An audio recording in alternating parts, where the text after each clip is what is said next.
Well, well, well, if it isn't Mitchell Coleman, the alcoholic again. Hey guys, hope you're all doing well. It's Sunday. I'm at work. Thought I would upload a daily reflections video.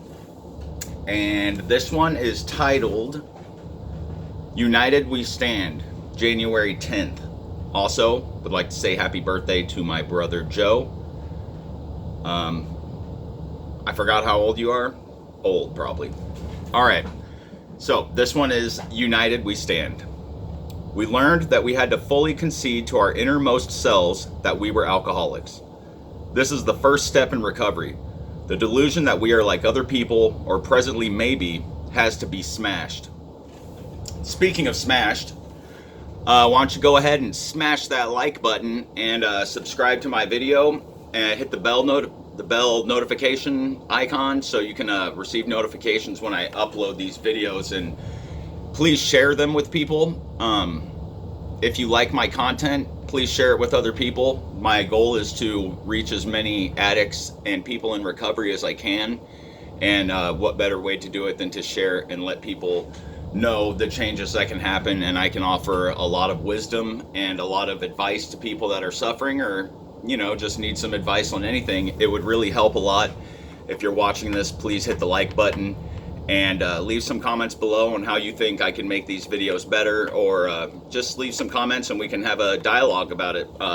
That's all I got. So, continuing, United We Stand. I came to Alcoholics Anonymous because I was no longer able to control my drinking. It was either my wife's complaining about my drinking, or maybe the sheriff forced me to go to AA meetings, or perhaps I knew deep down inside that I couldn't drink like others, but I was unwilling to admit it because the alternative terrified me. Alcoholics Anonymous is a fellowship of men and women united against a common fatal disease. Each one of our lives is linked to every other, much like the survivors on a life raft at sea. If we all work together, we can get safely to shore. I was just talking about this one with someone. So I currently attend Dwi Court, and it's amazing. It is seriously awesome and helping my life so much. I'm so thankful for it. But there was a person, and this is not just a person in the group or anything. This is just multiple people in my life. I would get a DWI, and I would trick myself into thinking, and I still find myself doing it sometimes. I have multiple DWIs. It is what it is. But I'd be like, man, I was just unlucky. I was unlucky. Some of them I wasn't really that drunk for. You try to come up with these excuses on why it's different for me, even though deep down inside I know I have a drinking problem. I've had a drinking problem since I was probably 20. 19, whatever. But we're real good at hiding it. But back to what I was gonna say, people that say, we were unlucky, it's like, so who are the lucky ones? My sponsor was telling me, someone said to him, like, I'm in trouble and I'm in this stuff, but I'm not like a felon like you guys, or I don't have as many DWIs as you guys. And he's like, I'm not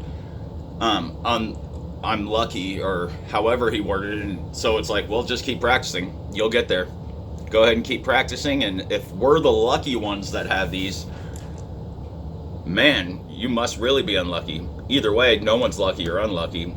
People are just afraid to admit that they're alcoholics, and it is terrifying. It's scary. And I've mentioned this before. My old boss and drinking buddy and good friend, he told me when I said this when I was like 27, telling people I was an alcoholic and tried to quit out in California. He's like, you should have never told people that, because he was an alcoholic. But he's like, you should never have told people that, because then people will look at you different when you do start drinking again. And it is true. You start running out of friends. And this is before I was like really ruining relationships. It's just, I don't know why I said that. I was just not in the right mood. We have to admit that we're powerless. We have to admit that we're alcoholics. It's just is what it is. And AA can really help with all that. And there's many people just like us, and how they say it's like a life raft. It's true. We're not all the same. And they mention it in the big book too, like a bunch of survivors from a plane wreck, and we're all different. Come from all different walks of life, but we do share one common thing, and that is alcoholism or addiction. And It's just what it is. It is a disease. And I used to think it wasn't a disease, but it is. There's these stats I'm learning in my group, and it's even little ones, like a child that comes from an alcoholic. In these studies, a child that comes from an addict, one parent being an addict, has a 40% chance of becoming an addict. And a child that comes from two addicts is 90%, has a 90% chance of becoming an addict themselves. And that's just scary, you know. And I have a child, and I think of that. I have two children, and it's scary, but I'm so blessed to be where I'm at now because I'm doing it different, you know. And that's not saying anything bad about my parents. I love them, and it's just the way it is, and everyone is different. But we just have to admit it, not drink. And also, what's it say here? Yeah, it was either my wife's drinking or the courts that forced me to go to AA meetings. And I am so happy to go to these because I'm learning. And there are people that are in there, and they're just going to say what they need to say and lie about certain things just to get through the program, to be able to drive again, to be able to be off paper. And you have to really want it. So even if you're in the program, you're in here for a reason. You have to want it. You're going to go back out and you're going to end up in prison. You're going to end up in jail, killing someone, you know, all sorts of stuff. So you got to get out of that denial part. Like, I'm just here because of the courts. There's a reason you're here. When I used to work at rehab, people would come up to the front. Well, when I went to rehab, but I worked in the front where I'd do a blood alcohol test on people and see the intakes and talk to them while they're waiting and all sorts of other things. But people would come in and I would ask them, you know, do the blood alcohol and ask them what they're doing here. And they'd be like, well, I'm not really here for help. I don't really have a problem. I just have had some unlucky times. And it's like, just hearing that, it's so crazy that it's the addict way, you know. You're there. You have nowhere to live. There's a story for everyone. You're trying to check into rehab. You've done something wrong. There's not saying right or wrong, but you've done something to put yourself in that position, whether it be from alcohol, whether it be from gambling, drugs, relationships. Somewhere along the way, you've done something that put your life in that spot, and that you can't even admit it then is just scary. But I have also seen people go in there like that and say, hey, I'm just here. I need somewhere to stay. But then they say, I'm going to make it just to get in the doors and stay there. But once they're in there, that seed can be planted, and it's just a crazy thing. And you know, addiction's nuts, but I have to say I am so happy and proud of myself, and I am going to have 2 years sobriety on January 14th, me and my lovely girlfriend Megan. And what an amazing thing it is, and the growth you start seeing and the promises they talk about in AA. And I don't mean to turn off anyone by saying AA, because AA is huge in my life, but it is also not the only thing that's keeping me sober. There's so many things that we can do to stay sober.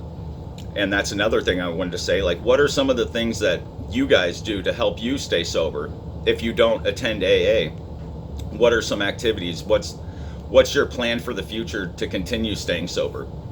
And I have a few, but I'm interested in knowing what you guys plan on doing, and especially during this pandemic and the lockdowns and stuff. How have you been staying sober? I understand going to Zoom meetings and stuff, but we have to have other sources. Well, we don't have to, but it's great to do that, because a lot of times you can get burnt out on a certain thing, and there's not just one way to achieve your recovery.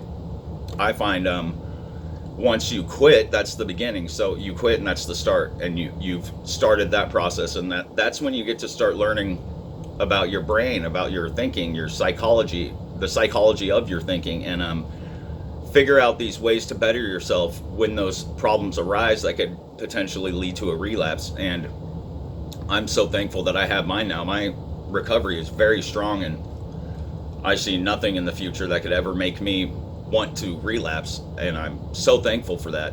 Life opens up a lot of doors, and I've had some really good news, and I never would have thought this when I first started. I was very scared with my legal situation and where I was in life, and you know, you just gotta let go, let God, trust the process, do one day at a time, and just continue to always focus on something new to work on and achieve goals, and never stop. Always have something more to work for. We've got the rest of our lives to get better and better, and that's all I got. Again, please share this video, and if you're listening to it, please press like and comment on it, and share it again. Subscribe, because this does help me, and it's in no way of me trying to become famous or anything. This is just my way of helping other addicts and alcoholics. And if I send these videos to you, it's because I know you're in recovery as well, and it would mean a lot to me if you could help me get this channel to grow better, because that's the whole point of this, to share what we got, hopefully help others, and you guys help me a lot, and I just appreciate it. Please leave comments and let me know how you think I could do better on these videos, if you think I should do them shorter. Give me some other ideas of some videos, or ask me some questions. That's all I got. Love you guys. Time to get back to work. One day at a time. Happy birthday, Joe. Bye, guys.